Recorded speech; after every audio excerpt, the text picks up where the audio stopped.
dit, tu es trop sérieux. Est-ce qu'on entend ce qu'on ce matin? Alléluia. Amen. Amen. Donc, Nathanaël, il étudie la prophétie, mais il ne croit pas à leur accomplissement. Il a vu certaines prophéties s'accomplir. Mais en ce qui concerne la prophétie messianique, Michel le prophète a dit que de toi de Nazareth naîtra un sauveur béni de Dieu qui sauvera Israël. Mais comme Michel s'assoit, pardon, quand Nathanaël s'assoit et il observe la vie de Nazareth, il ne voit rien qui porte à croire que la prophétie va se réaliser. Lorsqu'il regarde le niveau social de Nazareth, Nazareth n'a rien pour plaire. C'est une petite ville, une ville de mort, une ville asséchée, une ville là où on ne sent pas la vie. Donc lorsque Nathanaël regarde la ville, il dit même si Dieu doit visiter un pays, une ville, ça ne peut pas être Nazareth. Parce que de Nazareth, je suis convaincu que rien de bon ne peut venir.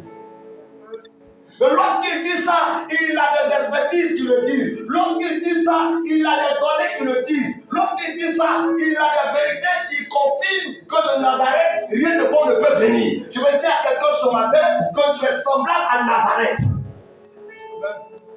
Tu transportes des prophéties, mais beaucoup pensent que ces prophéties ne sont pas sur le point de se réaliser. Il y a même des prophètes qui peuvent prophétiser chez toi. Et quand il s'agira de l'accomplissement de la prophétie, il deviendra l'ennemi de la prophétie. Est-ce que je parle à quelqu'un? Oh, ma fille, Dieu va délivrer dans notre relation. Quand le temps des nations arrive, c'est même l'homme de Dieu qui va commencer à dire attends un peu, attends un peu. Moi, j'ai vu des gens qui ont prophétisé et dans l'accomplissement de la prophétie, ils ont commencé eux-mêmes maintenant à persécuter. La Bible dit que l'ange a dit à Marie, l'enfant que tu vas mettre au monde, il sera un sujet de gloire pour tout Israël. Il portera la grâce de Dieu, laissez-le faire. Mais quand l'accomplissement commence, c'est Marie elle-même qui prend torche pour chercher Jésus. Petit, c'est vrai que Dieu a parlé sur toi, mais tu es trop pressé. La Bible, ses frères disent, quand on veut se faire remarquer, on ne se cache pas pour agir. Il y a la fête à Jérusalem. Va à Jérusalem, tout le monde va te voir pour dire que tu es puissant là-bas. La Bible dit que ses frères sont montés à Jérusalem.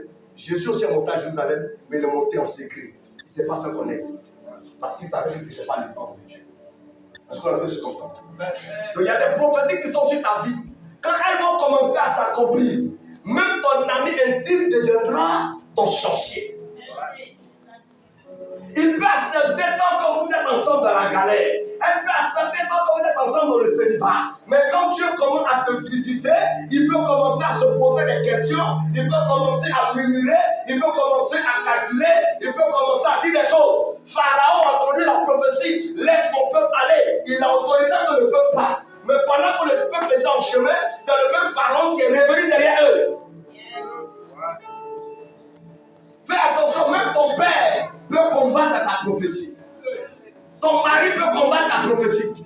Ta femme peut combattre ta prophétie. Tes enfants peuvent combattre ta prophétie. C'est ce qui a fait que Samuel a eu peur. Quand Dieu lui a dit que je vais tuer Élie, le sacrificateur, et tous ses enfants. Quand Samuel a entendu la parole, Élie lui a dit, qu'est-ce que Dieu t'a dit? Il dit, papa, c'est grave. Il dit, non, dis-moi, peu importe ce que je vais entendre, je laisserai la volonté s'accomplir. Parce qu'il avait peur que quand il va faire sortir ses paroles, Élie lui dit, petit, sors. Mais Élie était sage. Donc quand il lui a dit, voilà ce que Dieu m'a dit, il dit que la volonté de Dieu s'accomplisse. De toutes les manières, c'est facile. Il y a des gens qui ne veulent pas que la prophétie se réalise. Amen. Donc quand Nathanaël regarde Nazareth, il voit la poisse, il voit la malchance, il voit le contraire de tout ce que Dieu a annoncé, il voit le contraire de tout ce que Dieu a dit. Il dit que Nazareth, même si tu es fort, rien de bon ne peut venir de Nazareth. Rien de bon ne peut sortir de Nazareth. Pendant que Nathanaël est en train de dire ça, Nathanaël expose la pensée humaine. Il expose la pensée charnelle que le fidèle lui a communiquée. Je vais te dire une chose dans cette salle ce matin. Peu importe ce que Dieu a dit de toi, Dieu veut t'emmener à savoir que la pensée des hommes peut limiter quitter la main de Dieu. La pensée des hommes peut te faire croire que Dieu n'est pas avec toi. La pensée des hommes peut t'emmener à douter de la parole que Dieu t'a révélée. Nazareth, Dieu a dit que de toi naîtra le Sauveur. Même si tu es petit, même si tu n'as rien, même si tu n'as rien à présenter, même si tu n'as rien qui plaît, laisse-moi te dire que quand Dieu parle, il ne compte pas sur quelqu'un pour réaliser sa parole. Amen. Abraham, tu es trop vieux pour que Isaac vienne. Il n'y a pas de vieillesse dans la pensée de Dieu. Moïse avait 120 ans, Dieu l'appelait jeune homme. Alléluia. Sarah avançant en âge, elle dit tu auras un enfant. Elle dit est-ce que je peux encore dire qu'il faut te taire. L'utérus que tu as, c'est moi qui te donne ça. Je n'ai pas eu besoin d'une femme pour qu'elle attende le monde. Tu as enfanté là. Dieu est puissant. Et nous devons lui faire confiance. Mais si tu écoutes le figuier, la connaissance humaine, on m'a dit, quelqu'un de Dieu m'a mis à cœur de jeûner 3 jours secs sans manger, sans boire l'eau. Un scientifique va lui dire, humainement parlant, c'est impossible. Dit 40 jours au humainement parlant. Il y a des gens, même tellement j'ai suivi, ils sont allés en Israël, ils disent qu'ils ont eu, comment vous appelez ça? Comment vous appelez ça? Comment vous appelez ça? Comment on m'a dit ça? Donnez-moi le temps de trouver ce mot-là. Un échantillon du sang de Jésus. Et ils sont allés analyser. Ils sont allés analyser ce sang afin de faire sortir certaines informations. Ça, c'est la pensée humaine. Ils sont allés vérifier si Jésus a vraiment vécu. C'est pour cela que les gens d'Israël ne peuvent pas accepter. Comment c'est d'un charpentier, un homme qui n'a rien, que peut sortir le roi d'Israël? Même les rois mages se sont trompés.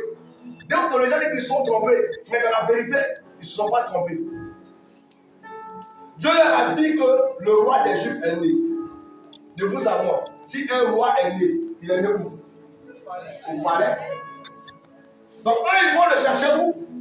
Au palais. Mais quand ils arrivent là-bas, ils ne trouvent pas le roi des Juifs. Parce que le roi des Juifs est né dans une bergerie. Ce n'est pas logique. Dieu n'est pas logique. Hein? Dieu n'est pas dans ta logique. Dis non logiquement. Ça, c'est ton logiquement. Dieu n'est pas logiquement.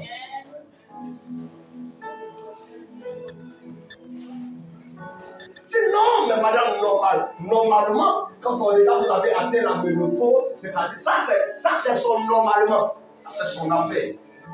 Mais qu'est-ce que ta foi te dit? Oh, je parle à quelqu'un. Amen. Oh, est-ce que je parle à quelqu'un? Amen. Je n'entends pas Amen, j'entends Amen. Je dis, est-ce que je parle à quelqu'un? Alléluia. Tu as besoin de comprendre une chose.